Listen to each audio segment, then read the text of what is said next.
Olá, meus amigos, um dia de muita paz para todos nós.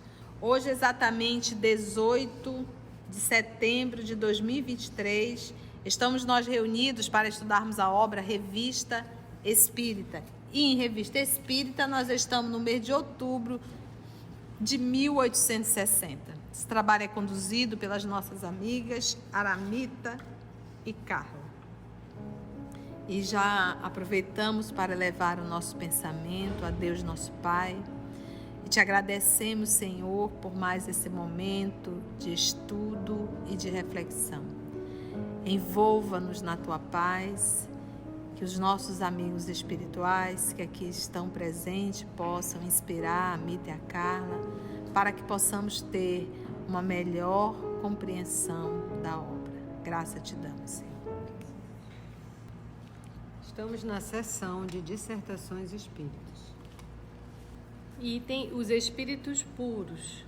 Médium, Senhora Costello, pelo espírito Georges. Os espíritos puros são aqueles que, chegados ao mais alto grau da perfeição, são julgados dignos de ser admitidos aos pés de Deus. O infinito esplendor que os envolve não os dispensa de ser úteis nas obras da criação. As funções que devem preencher correspondem à extensão de suas faculdades. Esses espíritos são os ministros de Deus. Sob suas ordens, regem os mundos inumeráveis, dirigem do alto os espíritos e os humanos. Estão ligados entre si por um amor sem limites, e esse ardor se estende sobre todos os seres que procuram atrair para se tornarem dignos da suprema felicidade. Deus se irradia sobre eles e lhes transmite suas ordens. Eles o veem sem serem ofuscados por sua luz. Não vou nem falar mais nada. Vai no Evangelho de ontem, que a tia já falou sobre. A escala espírita, né, são 3 ordens. Os espíritos puros são a ordem única e eles já não precisam mais reencarnar, né?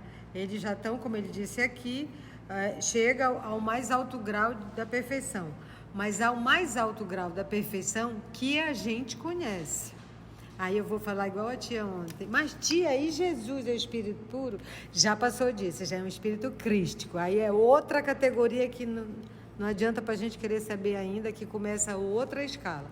Então, os espíritos puros é o que chegam da classificação que Kardec fez, é ordem única, que já chegaram à perfeição, não precisam mais reencarnar. Não precisam mais reencarnar, mas precisam trabalhar.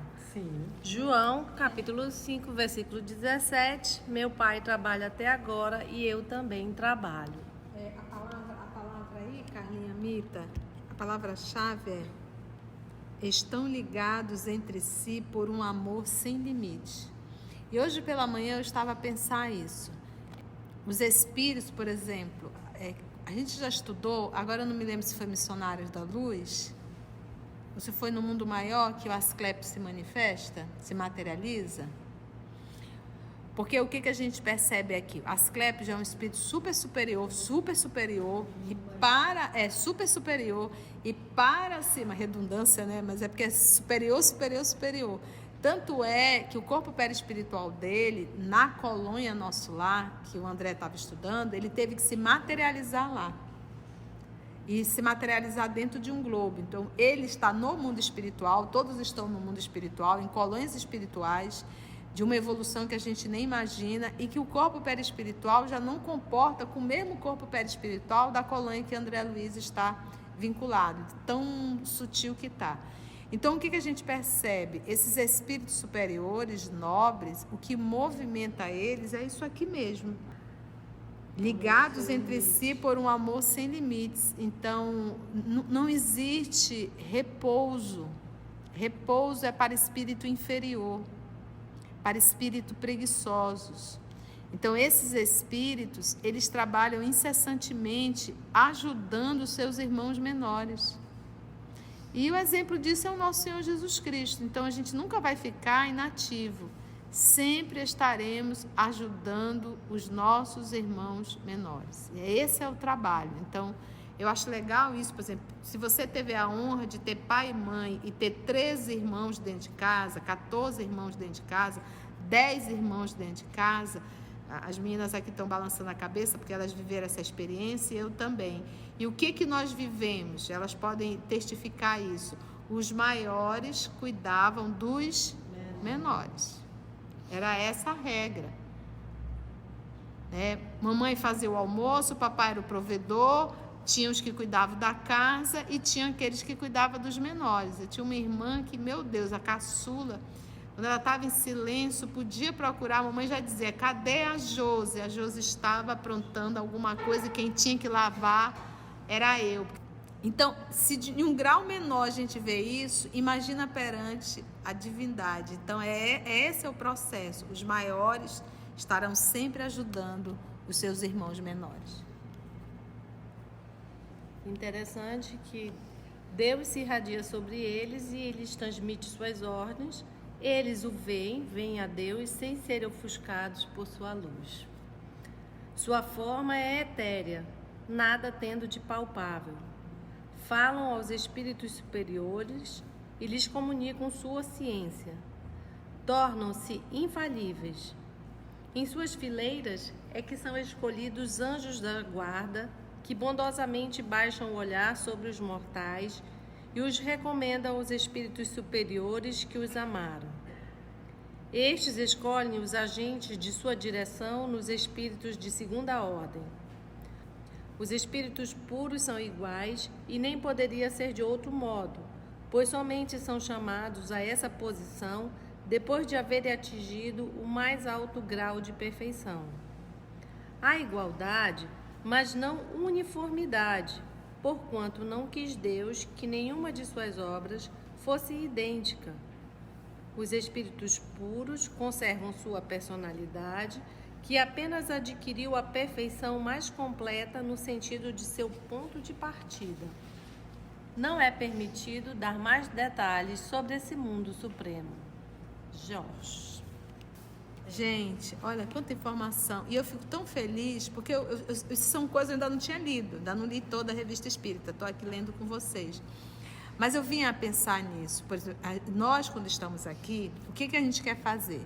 A gente, por exemplo, passa a admirar Francisco Cândido Xavier, não é verdade? Vamos supor. Aí a pessoa quer imitar a personalidade de Chico Xavier. A pessoa, de repente, adora o Divaldo Franco. Aí quer imitar a personalidade de Divaldo Franco. Olha, Deus é inteligência suprema. Você já viu, mesmo os gêmeos, ele tem, fisicamente falando, tem diferença. A mãe sabe apontar. Não existe um ser humano igual ao outro. Você já prestou atenção? Você sabia que a íris dos nossos olhos, cada um de nós é igual a digital? Pelo número de pessoas encarnadas aqui, olha a particularidade. Então, cada um de nós somos único.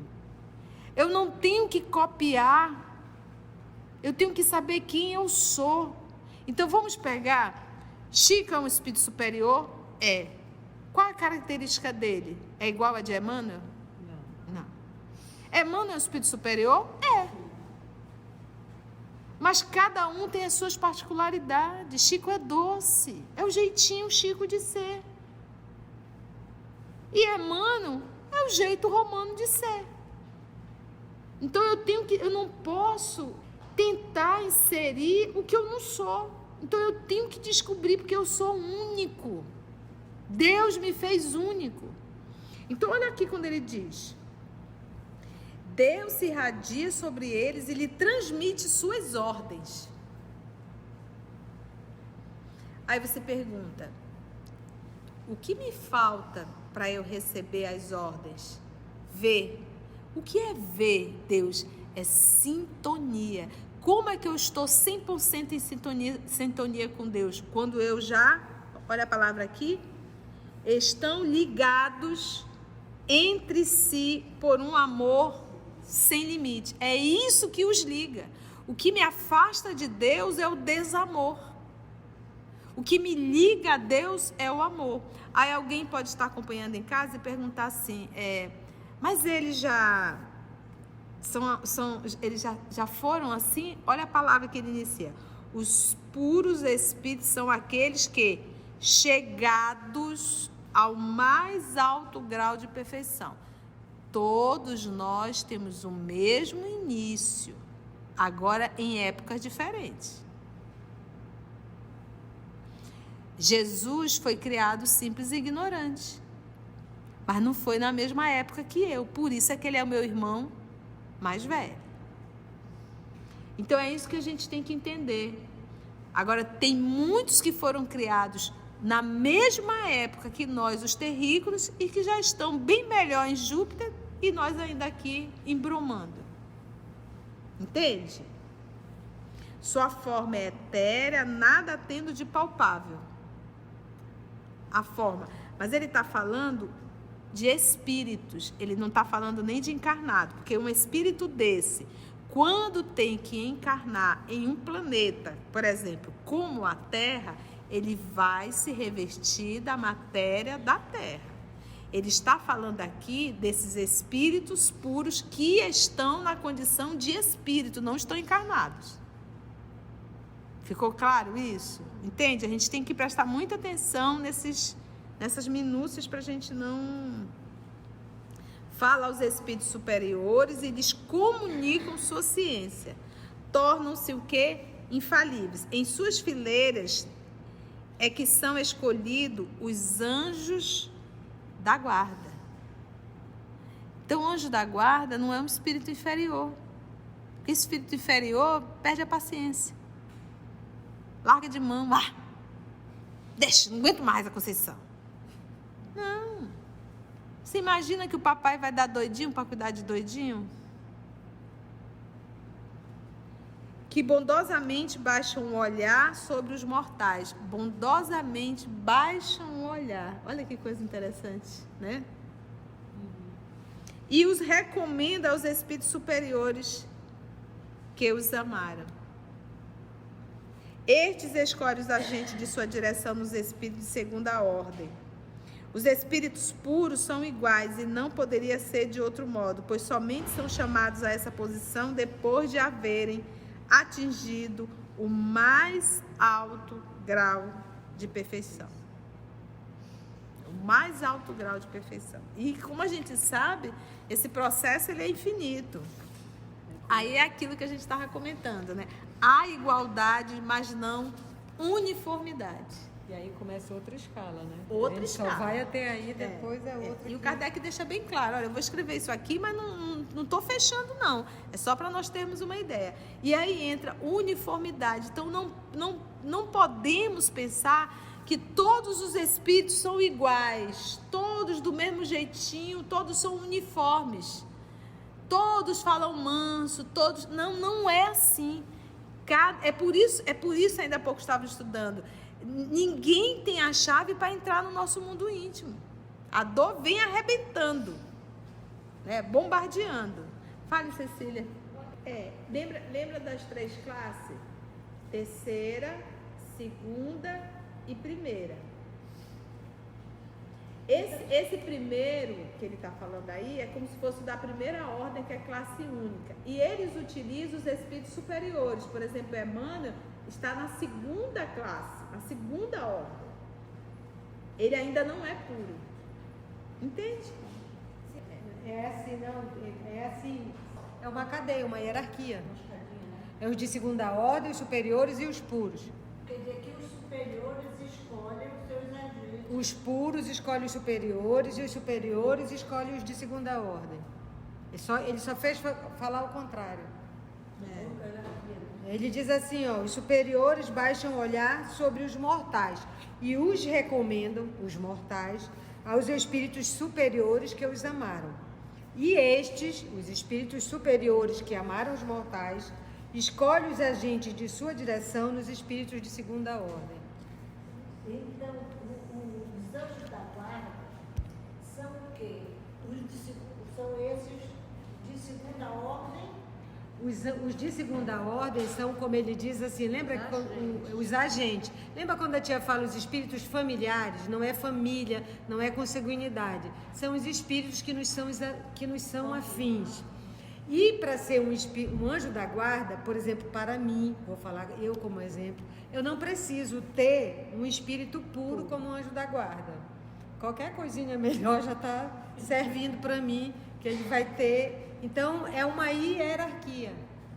O puro, olha, eu vou te recomendar o puro, que baixa os olhos sobre a Carla, escolhe um superior para ser... e o de segunda ordem escolhe que vai, olha, tu vai... Isso, é uma hierarquia. É puro, superior, segunda ordem. Porque mesmo dentro do superior, tem níveis ali dentro. Então, por exemplo, Jesus quando encarnou, quem foi o anjo da guarda dele? Você acha que ele precisava? Não precisava. Por isso estava aqui tomando conta do planeta. Por isso é que Emmanuel diz que, Emmanuel e Kardec também, os espíritos, ele é um médium de Deus. O contato dele é direto com a divindade, não tem nenhum espírito para trazer qualquer mensagem maior do que a de Deus. E ele era médium de Deus, intérprete de Deus. Então, nessa categoria não tem mais anjo da guarda. A gente precisa de anjo da guarda quando a gente precisa de direção, né? De uma orientação. Aliás, precisa, é igual criança, precisa de babá ainda, né? Precisa de alguém ali ao lado. E lembra que o anjo da guarda, ele respeita o livre-arbítrio. Então, eles dão direção, sugestão, ajudam, mas não desrespeitam o livre-arbítrio, né? E assim finalizamos o estudo dos espíritos puros. Como disse Georges, não é permitido dar mais detalhes sobre esse assunto, sobre esse mundo supremo, porque nem alcançaremos mais detalhes. Nem vai entender mais, né? Se você chegou até aqui o final, deixa seu comentário. É muito importante a gente poder ler o teu comentário. Não esqueça de curtir para que possa divulgar a página. Dá o seu like, né? E, se possível, faça a sua inscrição no nosso canal e toca o sininho. Porque quando você toca o sininho, o YouTube avisa para você quando o EOS publicar um novo estudo. Então, receba um grande abraço da família EOS Manaus. E assim finalizamos o estudo de hoje, agradecendo ao nosso Senhor Jesus, aos amigos espirituais que nos intuíram e nos inspiraram. E até o nosso próximo estudo, se Deus assim permitir.